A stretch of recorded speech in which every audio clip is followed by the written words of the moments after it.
Hey toy fans, Aaron here. Tonight taking a look at the Vintage Collection reissue of Princess Leia and Hoth Outfit. Now this is the one with the photoreal face painting technology, and I will do a quick comparison with the 2010 release, so let's head to that table and check this out. First up, a look at the card, and for the most part, this is pretty much the same on the front as it was for the original release back in 2010. Pretty nice image of Leia standing on the Millennium Falcon. The difference here, though, between the card of the original release and this one, which, sorry, I have hidden somewhere. I can't find this to show it off. But within the name pill this time around, it's Princess Leia Organa with Hoth in parentheses. And on her initial release, it just said Leia with Hoth Outfit in parentheses underneath. On the back of the card, things are looking just like they are today. You get your images of other figures that are available in the line around this time, with the majority of them contained within this wave. Off to the side, you got your write-up about celebrating the Star Wars legacy. Top right corner, she's still numbered VC02. And on the bottom half is your legal information. On that original release, the top half of the card did contain an image of Princess Leia in her Hoth outfit as she was released back in the 80s, and still showing off figures that were released in that time. So definitely on the backside, things are looking different. Taking a look at the figure out of the packaging, and things are looking really good here. Overall, I think this is a much better version of the figure than what was released in 2010. And here, throwing them both up side by side so you can take a look at that. As far as the sculpting goes, everything is looking identical. It is just the paint application that's different. The big standout feature is that the figure now has the photoreal face painting technology. And in my hand, things are looking great. And in comparison to what was released in 2010, where she had that just very pale face, the dark red lips, we've just got a big improvement here. I think you're getting a much better painting for her outfit. It isn't that dingy, dirty yellow look. The outfit is now looking much more white,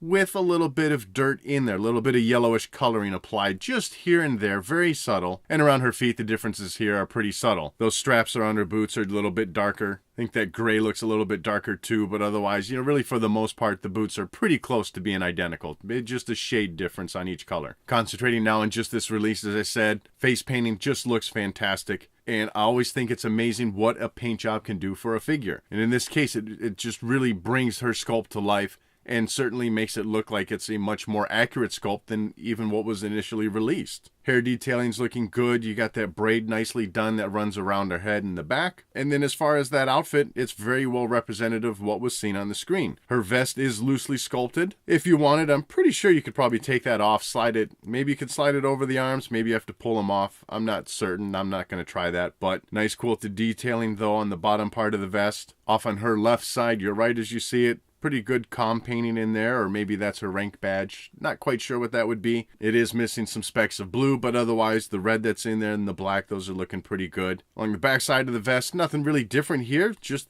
mix of quilted pattern with that solid on top, so things are still looking good. And that white coloring is just different enough from the rest of the body, so it really separates it out a bit more. As for the arms, of course, you see her undersuit showing. A couple patterns sculpted in there around the top of the shoulder and on her forearms. Otherwise, though, lots of wrinkling. It's all looking very appropriate for the outfit. Along the forearm of the left arm, she's got another little comm system sculpted in there. Pretty nice silver painting to it, some reds, and just a touch of green in there. Painting is all staying pretty well in place though. Getting down to the legs, you got a good representation for her outfit. Once again, some pattern detailed sculpted in on the top of her thighs. And as you see in there, just some light off yellow painting here and there to kind of dirty it up a bit. Nothing overly dramatic though. And then around the boots, things are still looking pretty good. Nice dark gray painting for the straps running around, separating those out from the rest of the boots. And I like the attention to detail that they gave around those straps, showing that cloth kind of puff out a bit due to the stress of the straps wrapped around them. It just makes things look a little more realistic. As for articulation, that head's on a ball joint, so you get your spinning all the way around. Great range of motion, nodding her head side to side, and you get a tiny bit of movement up and down. Both her shoulders do swivel all the way around, so no problem there, and they hinge out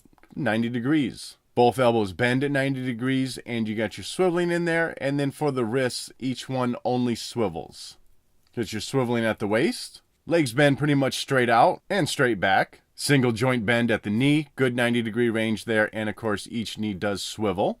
And that's all the articulation you get for the legs. There's not any ankle articulation, foot bending, or swiveling. I'm fine with that. I more just wanted to call that out in case you were wondering. As far as accessories, she does come with the standard issue Rebel Blaster. Sculpting is looking pretty good. It's your basic black with a little bit of silver at the barrel. And it fits well in her right hand. She's got a little trigger finger extended there to slide that in there. Now this weapon is not the same as what she received in 2010. It's just a little bit smaller, a little thinner overall. And as you can see between the two weapons, you're getting just a little bit of less detailing than what we got on that initial release. So overall, for me, most importantly, I think this is the best looking Princess Leia face painting we've received in the entire line of 3 3/4 inch figures. And overall, I think the coloring for the outfit is much improved too. So certainly if this is a figure you don't have, it's definitely worth picking up. And if you do already own the figure, then I guess it's a question of, do you feel it's worth the extra purchase to get the same figure just because they improved the paint? In this case, I think it still might be, at least it was for me. But if they continue to do this for the entire line that was already released, I might have to start asking myself some questions, because I kind of don't feel like buying another,